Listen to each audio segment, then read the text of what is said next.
Bitch, that guy's got boobs. He's eaten too many burgers. He had a heart attack. Definitely has I'm boobs. telling you, that just sounds manly. Boobs. It's a classroom, but it seems He's rather got the braziers. Oh my god! badly Wait, I think kept. my hair here. What? I think my. I'm sorry, Tori. I don't speak derp. I'm sorry, Tori. I don't speak derp. Yes, you do. Sorry, you're confusing me with Matt. You all do it. It's no longer located. There are the items. Okay. Okay. I can continue on, but you can see everything that's going on. Yeah, My thing downloaded. that's good. Yeah. Do you want to play later? Sure. All right. I'm gonna go play my friend's Desks and chairs are all around the room. A thin layer of dust settled on them. By the way, Tori, hang on. I just realized we're recording. Do you want to say hi? Oh, hi. Hi. Would you like to do my intro for me? No. It's your channel. Tori, I'm running on 3 hours of sleep. I'm literally only living because of caffeine. Well, then make it funny. Hi, guys! Jesus Christ. Oh my god. Favorite intro. You know what your intro should be? What? Just boobs. Just our fight about boobs. And then be like, sorry. That was I'm kinda gonna do the whole boobs thing, and then I'll put one of those SpongeBob time slots thing that says like 5 million years later, and then it'll just cut to hi, guys! Alright. Desks and chairs are all around the room. A thin layer of dust settled on them. There's some easels in the corner, so at least this looks like the right place. The room is flushed in sunlight from the big windows, shadows creeping all over the desks. Specks of dust are dancing in the stagnant air, making the beams of light almost visible. Jokingly, I call into the room, "Anybody ho-" Something catches my eye and I stop mid-sentence. That would catch my eye too! Oh shit. She has no arms. Tori, I'm waiting for you to say something because I know you're going to. Go ahead and do it. Well, I mean, like, she can't really do much anymore. He better have a foot fetish or else there's gonna be some pretty interesting attempt at a hand job going on there. Fucking stumps. Nub job. Stumps. Nub job. Oh my god, Nub yes. job. Stumps. Sitting on a desk is a short-haired girl carelessly wearing a boy's uniform with a fork between her toes, a morsel of food stuck firmly on the end. This odd way of dining seems to be caused by her apparent lack of hands. Good job, Hisao, you noticed it. But her presence here is what takes me aback even more. How did I miss her before? She's sitting in a corner very still, but I still somehow took her as part of the furnishing or a statue at first glance. I'm not being too observant today as a whole. I gotta turn down the goddamn volume. The music volume's so low, and it's so loud. There's so... You know, maybe if you exit out of this and go to, like, normal, like, manual control, it could go better. Fine. There you go. Using your brains. What brains would those be? True. They are non-existent for you. It's better.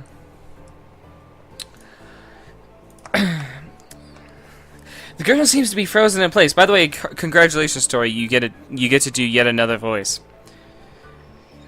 I don't even know what I'm gonna do for her voice. Staring at me with her huge eyes. Why don't we see what her first line is first?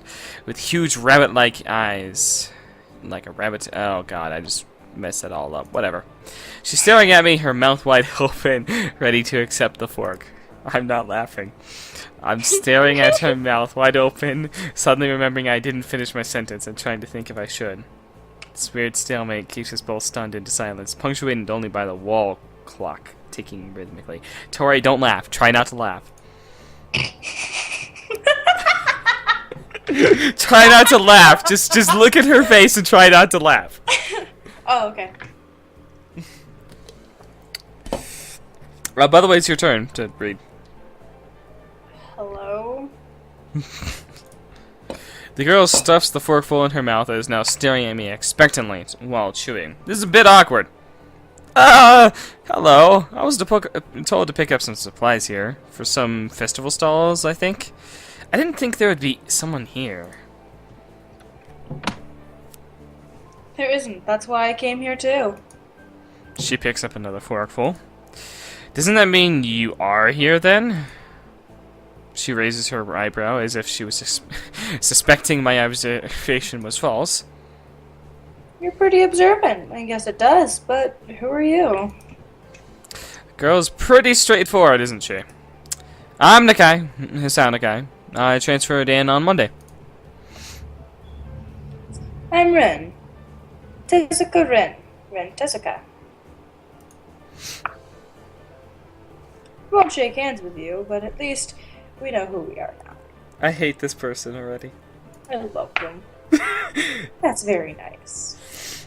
Her deadpan manner of talking makes it hard to determine whether she's joking about shaking hands or not. It kind of bothers me. Joking about these matters does not feel appropriate at all. Oh yeah, but you can fucking joke about the blind bed. I see. No shit, you see. Oh. Well, I'm trying to figure out what's appropriate and whether this girl is, she seems to have lost interest in me, is now gazing yearningly back at her food. Can I continue my lunch? If you don't mind, I won't mind you. If you need to get your stuff, the supplies are at the back. Go right ahead, but, lunch? School's already over for the day. What word would you use then? There's no word for a meal you eat after lunch, but before dinner, right? It bothers me very much too, but I don't really know what I should say. I don't think you're supposed to eat a meal between lunch and dinner to begin with. But I'm hungry now, and my delicious boxed lunch would go to a waste otherwise. I have curry. It's very delicious. With much decisiveness, Rin once again picks up the fork between her toes, and with at least as much impoliteness, she points it straight at me. Oh yes, pointing. So, Nakai, what brings you to this place? Like I said, I was told to look for these things. No, the school. From outside, you look fine. Is your problem inside?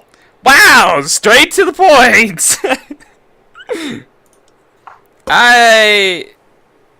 I can guess. I'm good at guessing. Better than most people. Don't catch me off before I can answer a question, or skirt around it somehow. I don't know which I would have done. I froze in front of the issue again, and I haven't told anyone about my condition, or maybe it's only because it hasn't really come up. I do get the feeling that not making issues of this is a part of the social code here, as the teacher said. I wonder if the people here could relate. Probably not any better than any normal person could.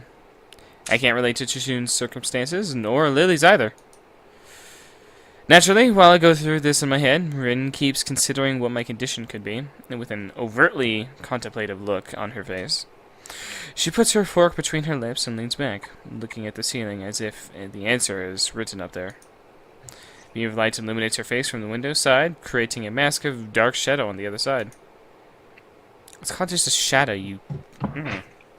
I don't think it's anything in your head, and something in your gut would be boringly ordinary, like this lunch of mine, less delicious. The problem must be in your pants. That's something I would say. This messed up Sherlock Holmes kind of statement, and the sheer lack of tact it was delivered with catches me completely off guard. I think I might have reeled back even physically as Rin's eyes widen in revelation and astonishment. So I was right. There is something wrong with your tackle, isn't there? You don't need to go to a special school just because you got dick problems. Like, how bad would this man's dick problem need to be that he has to go to rehab for it? Oh my god, okay, so my friend pulled a groin muscle, so I gave him a special muscle cream, and I forgot to tell him it burns like a bitch. Like, really bad. Like, painfully, like, tearingly bad. On, like, your arm, when you put it on your arm, for God's sakes. He put it on his fucking dick, because it'll make you feel better after it hurts a lot. And once you put it on, there's no getting it off. You can't wash that shit off because it doesn't start to hurt till it's all soaked into your skin. Then it starts to hurt. Oh no! He can't wash it. How did he pull it? Wait, hang on. Was he lifting stuff with his dick? Hang on. No. He had to do a flying scissors kick, and he pulled his groin muscle. Oh my god. No. So he put it on, and he's in class almost fucking crying because his dick's like bleeding. It wasn't actually bleeding, but he's like, it feels like someone was grabbing it, twisting it around, and trying to pull it off. Oh no! I was like, oh god, why? Oh my god.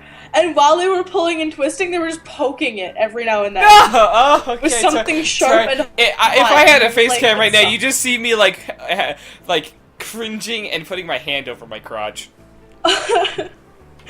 Yeah, he doesn't want to use the stuff anymore. I'm like, dude, I told you. Oh god. Still partially in shock, but recognizing the need to reply something, I spit out the first thing I could think of. No! Nothing like that. I have a heart problem. Arrhythmia.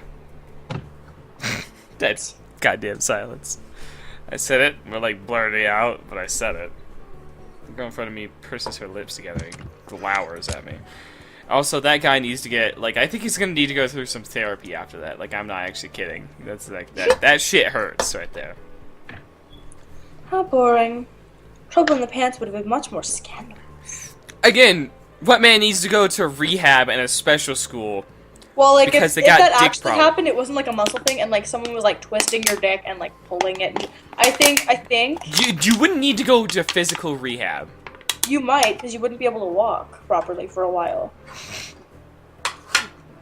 Getting the feeling you wouldn't be able to, you know? Maybe for like a couple days, but... Sorry I let you down. I forgive you, I collect people, and a person with, you know, that kind of problem would have been really great. I'm sorry, can we just not glance over the fact that she says she collects people? I collect people. Collect people? That's my response to you and her. People with different problems. So you just like go around asking people what's wrong with them? Pretty much. What an asshole! Ask the no legs, bitch. What's wrong with you? Wow! I don't know if you noticed, but my hair's a little off today. A lot. I'm having the best day. I see where you're coming from. Yes. That must be it. That's gotta be what's wrong. With little left to say, Rin resumes her lunch and the conversation dies away. But I keep thinking about what was said.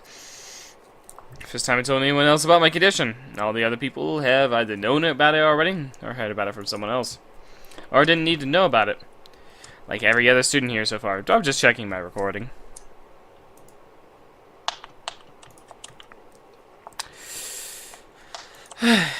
Should I have told it as an unnatural part of introductions? Is it expected me? Hi, I'm Hisao. I have a very serious heart condition. Is that how I'm supposed to go around introducing myself from now on? As if our disabilities would define us? What a disgusting thought. Or maybe this Suzuka girl just has an unnatural interest in such things.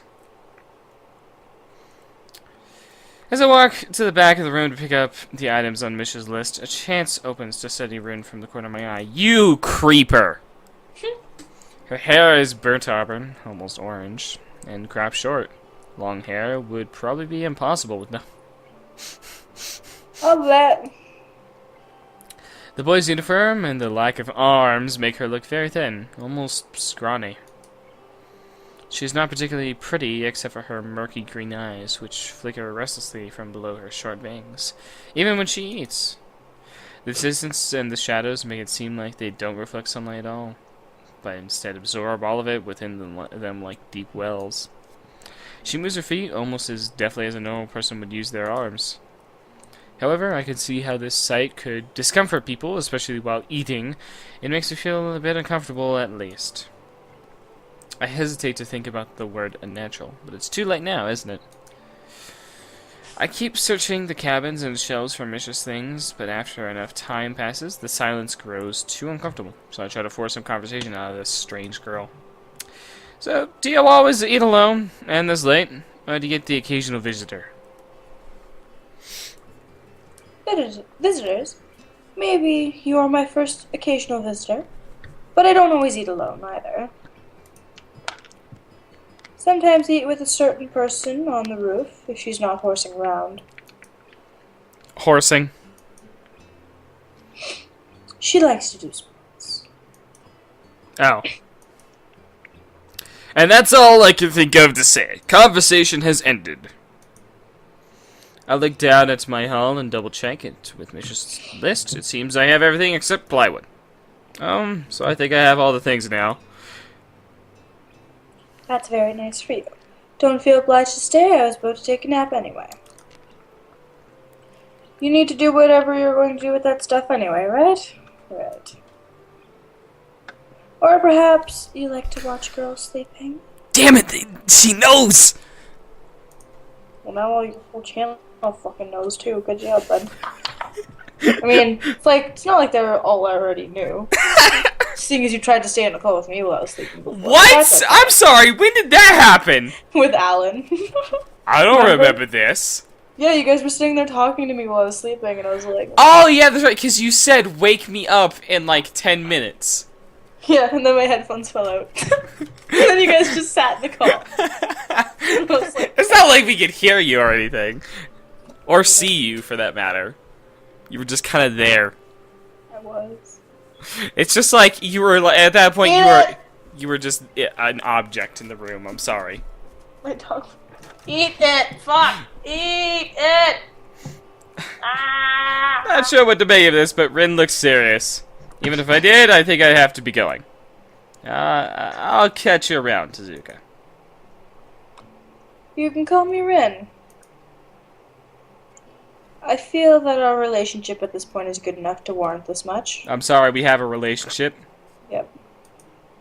Fine then, I'm Hisao. Then you are. I hate this girl. I hate this girl. I hate this I girl. love her. I hate this girl. We're still going down Hanako's path. We're going to fuck this one. No! Yes. We're gonna go down Hanako's path, and I'm gonna prove to you those are not boobs. Alright, I'm down. It's like she's actually not looking at me at all. She blinks a couple times, and I can't figure out why a pause like this just popped between us out of nowhere. See you later, Hisao. There is something like a tiny smile there in her face. Just maybe. Quietly back out of the room, as I shut the door in front of my face, I whisper to myself, what an intriguing person. From inside, I hear a muffled sing-song voice. I heard that. God damn it, Misa! Alright. God! Here! Piss off! I jump at this. Yeah, I did too, Hisao! Who I had not heard approaching despite the completely empty hallway. I'm gonna restart my recording.